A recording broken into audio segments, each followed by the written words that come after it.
2024 civil service പരീക്ഷാ ഫലം പ്രസിദ്ധീകരിച്ചു. യൂണിയൻ പബ്ലിക് സർവീസ് കമ്മീഷൻ നടത്തിയ കഴിഞ്ഞ വർഷത്തെ പരീക്ഷയുടെ ഫലമാണ് പ്രസിദ്ധീകരിച്ചത്. ശക്തി ദുബൈക്ക് 1ാം റാങ്ക് ലഭിച്ചു.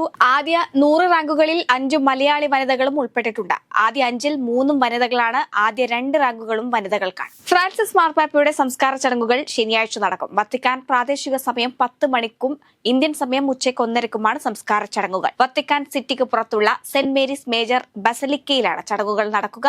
ലോകരാഷ്ട്ര തലവന്മാർ ഉൾപ്പെടെയുള്ളവർ ചടങ്ങിൽ പങ്കെടുക്കും. നാളെ രാവിലെ പ്രാദേശിക സമയം 9 മണി മുതൽ പൊതുദർശനം ആരംഭിക്കുമെന്നാണ് റിപ്പോർട്ട്. കോട്ടയം തിരുവാതുക്കലിൽ കൊല്ലപ്പെട്ട വ്യവസായി വിജയകുമാറിന്റെയും ഭാര്യ മീരയുടെയും മൃതദേഹങ്ങൾ ഇൻക്വസ്റ്റ് നടപടികൾ പൂർത്തിയാക്കിയ ശേഷം ആശുപത്രിയിലേക്ക് മാറ്റി. പോസ്റ്റ്മോർട്ടം പരിശോധനയ്ക്കായാണ് മൃതദേഹം ആശുപത്രിയിലേക്ക് മാറ്റിയത്.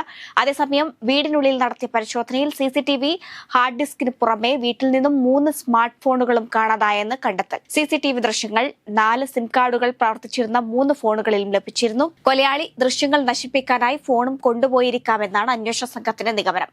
കൊല നടത്തിയത് ആസൂത്രിതമെന്നും നിഗമനം. BJP സംസ്ഥാന അധ്യക്ഷൻ രാജീവ് ചന്ദ്രശേഖറിനെതിരെ പരാതി നൽകി KPCC media panellist VR Anoop.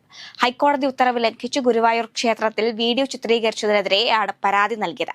Guruvayur temple പോലീസിലാണ് പരാതി നൽകിയത്. കേരള ഹൈക്കോടതിയിൽ ബോംബ് ഭീഷണി സന്ദേശം ലഭിച്ചതിനെ തുടർന്ന് കൊച്ചിയിലെ ഹൈക്കോടതി കെട്ടിടത്തിലും പരിസരത്തും പോലീസ് സുരക്ഷ ശക്തമാക്കി. ഇന്ന് ഉച്ചയോടെയാണ് ഇമെയിലായി ബോംബ് ഭീഷണി സന്ദേശം എത്തിയത്. തുടർന്ന് പോലീസ് നടത്തിയ പരിശോധനയിൽ സംശയകരമായ ഒന്നും കണ്ടെത്താനായില്ല. ബോംബ് ഭീഷണിയുടെ പശ്ചാത്തലത്തിൽ ഹൈക്കോടതിയിൽ പോലീസ് നിരീക്ഷണം ശക്തമാക്കിയിട്ടുണ്ട്. PV അൻവറിന്റെ UDF പ്രവേശന മോഹത്തിന് കോൺഗ്രസ് ഹൈക്കമാൻഡിന്റെ പച്ചക്കൊടി. കേരളത്തിൽ തൃണമൂൽ കോൺഗ്രസിനെ മുന്നണിയിൽ ഉൾപ്പെടുത്തുന്നതിന് തടസ്സമില്ലെന്നാണ് ഹൈക്കമാൻഡ് കേരള നേതൃത്വത്തെ അറിയിച്ചു. ജഗ്ഗി വാസുദേവന്റെ ഉടമസ്ഥതയിലുള്ള ഇഷ ഫൗണ്ടേഷനിലെ 4 ജീവനക്കാർക്കെതിരെ പോക്സോ കേസ്.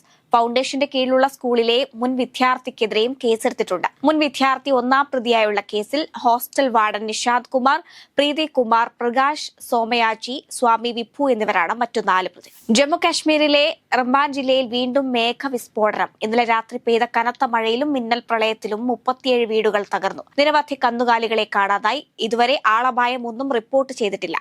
പ്രദേശത്ത് നിന്നും ആളുകളെ മാറ്റിപ്പാർപ്പിച്ചു. ദേശീയപാതയിലെ ഗതാഗതം പുനഃസ്ഥാപിക്കാനുള്ള നടപടികൾ തുടരുകയാണ്.